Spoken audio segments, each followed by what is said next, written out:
Hello, this is James. I'm a metaphysical teacher.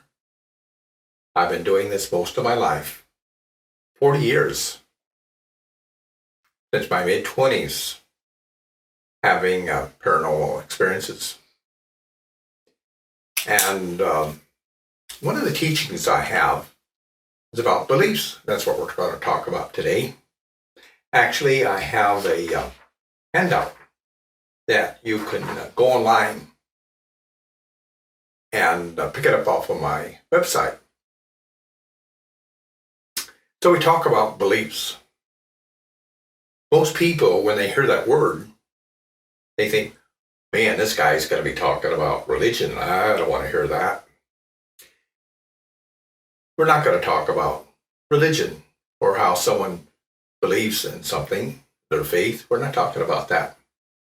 What we're talking about here is how beliefs that we have inside of us, how that functions, how that operates. Most people have heard of a subconscious mind, and they often wonder, well, what is that really? Well, the subconscious mind has a lot of jobs. One of those is making sure that all the organs work properly and everything else works as it's supposed to be, automatically without us thinking, well, gee, I need to make my heart beat the next second. And so the subconscious mind. Also, in the subconscious mind reside the beliefs. And so what are they really? Well, let's think about this. Anyone could believe, let's say, these are kind of older examples, but still alive today, that a red-haired person has a temper. I know red-haired people that are soft as the most gentle souls. Or any number of things that a Ford is better than a Chevy. Or vice versa, right? Those are beliefs. Now think about this. Maybe you know someone that economically or financially in their lives, they've always had struggles. Why is that? Well, let's backtrack. Just to give you an example of how it works, how a belief works. Let us say you're 20, 30, 40, 50, 70 years old, however old you are. And when you were a child, let's say, and an adult said to you, rich people are greedy. Money is the root of all evil. And we are poor, and you are going to be poor all your life. Maybe you were 3, maybe you were 10, whatever age you were. What happened was that a belief program was installed inside of you. Or you're not pretty. Or you'll never have a husband. We fight around here all the time, and that's just the way it is. Any number of things. And so you go through your life, right? You go through your life having these beliefs, and it's not 1, 2, or 3, or a dozen. It's tens of dozens and hundreds of dozens, many of them. Maybe you read something in a book, whatever that book may be, and you say, well, I accept that. You have just installed a belief. Maybe someone read a different book with an opposing view, and they install that one. And then you come across that person in your life, and you don't get along. That makes sense? So, these are beliefs, and all kinds of them, hundreds and thousands of them that are in your subconscious mind, because here's the deal.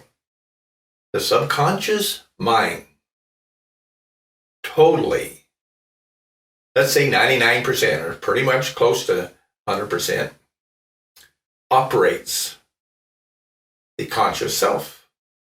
How we go about in our world, and how we're living in our world, and how we see other people and relate to other people, and how we conduct ourselves at our job or our profession. It doesn't matter.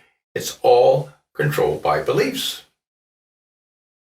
We find someone that comes into our life, maybe we marry them, maybe they're a good girlfriend or guy friend or any type of relationship that way, and we just love them, and we just talk about the same things, and we talk frequently about all the favorite books that we like and the movies that we like and any number of things, and they're best friends forever. The reason is because our beliefs are pretty much the same. If they weren't, you think you'd be a best friend forever with that person? No. Or you meet someone, maybe it's a date, and the date goes well, and you just feel this chemistry, this magnetism, and you're so excited because you like the same dogs or cats or the same cars or any number of things, and things just go great because of all this chemistry. It all is a direct result of how you believe. And we have this in politics, we have this in business, we have it everywhere, what people believe.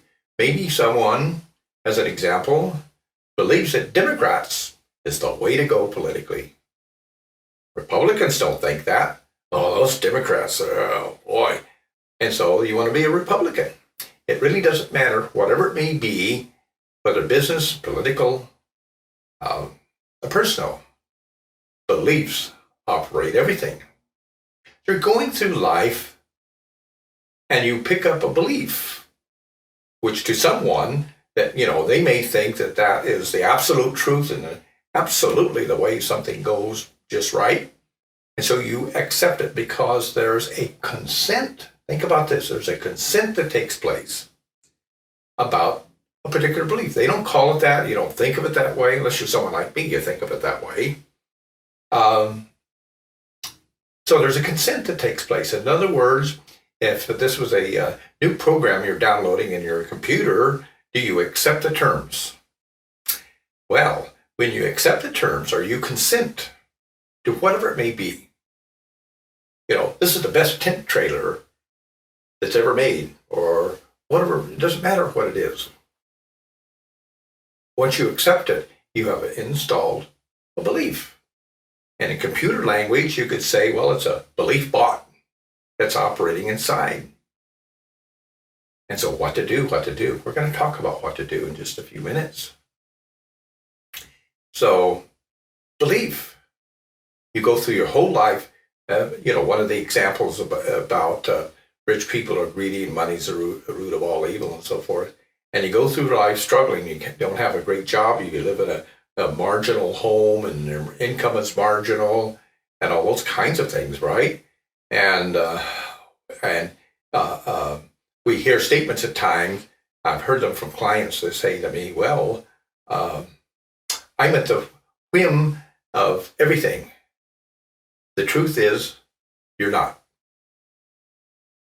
So, going through your life, impoverished in many ways. One of the things that you're doing here, think about this. You are reinforcing and re-energizing a belief. And you tell your friends. You may have any number of friends around you that are also very poor, very impoverished. And what do you talk about? You have this affinity with them, don't you? The affinity, the magnetism, because they believe the same way you do. That makes sense? Yeah. So you're in a poor neighborhood, you're driving a jalopy, and you're have an income that just barely gets you by, struggling for groceries, struggling to see, well, can I make the car payment? Or, gee, we need to get another car. Any number of things. And all your friends around you are the same because you will associate at a similar frequency or belief setup with your friends. Do you think someone in this position is going to have a millionaire friend? Probably not, because of their beliefs. So what to do? what to do about that? Well, consider also the relationships. It's the same type of thing. One relationship after another fails. You were 3 years old and someone said to you, "You're not pretty, you're ugly.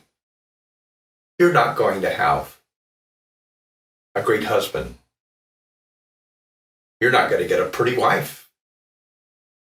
You reinforce it. You re-energize it. I know those kind of harsh words are very blunt, but that's just how it works. It's a functionality of how it works. So you have this file in your head, so to speak, and really it is in the back of the brain. There are files. And we want to relate to computer programs. Your eyes really don't see anything. Your eyes are very much like a digital camera. They're lenses. And there's an optic nerve where signals are sent to the back of the brain where what is seen is turned around. Actually, what you see is right side up is operated by the brain. And so those files go in. Maybe you see some sort of tragic accident or have some sort of any number of circumstances in your life.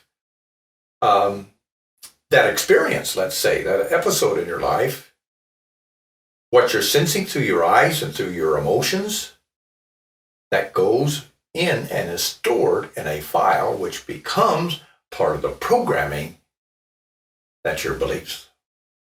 And so you go through life with any number, let's say, negative types of beliefs or hurtful beliefs. And you may wonder, some people don't wonder. They say, well, I'm just at the whim of the world. And they don't realize that you can do something about it. Actually, you can. So you can think about the hundreds and thousands and tens of thousands of beliefs that are parked in there from what someone's told you, an experience in your life, something that you read, any number of things create this scenario of how you see the world that you're living in.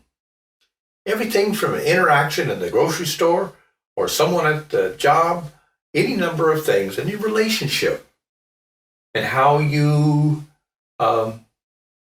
relate to someone in a intimate situation. It's not the same in every household and in every relationship. It's not the same. It's different because they believe differently. So that's a scenario about beliefs and how they work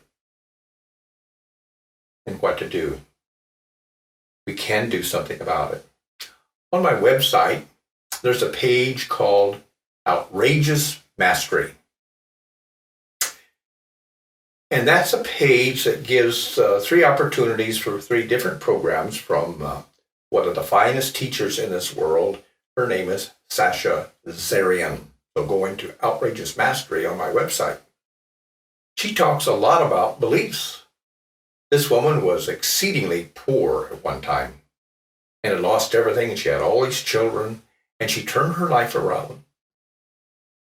And she's turning around tens and hundreds of thousands of people. That's why I give it a special page on the website. Talks about beliefs. And there again, what to do. Other authors have stepped up to the plate. For example, I have a CD set here. I think there's a book also. It's called A Spontaneous Healing of Belief by one of the most foremost scientists and authors on the planet today, Greg Braden. He wrote a whole series of books. The Divine Matrix, one I really enjoy, and The Spontaneous Healing of Belief is fabulous. And then there's another author. I had the pleasure of meeting him at a conference this past August. His name is Daniel Brinkley. And he was a fellow that died 3 times. And each instance, he went into the heavenly realm while his body was being worked on by medical people. And his first book, Saved by the Light, and then there was a movie made from that.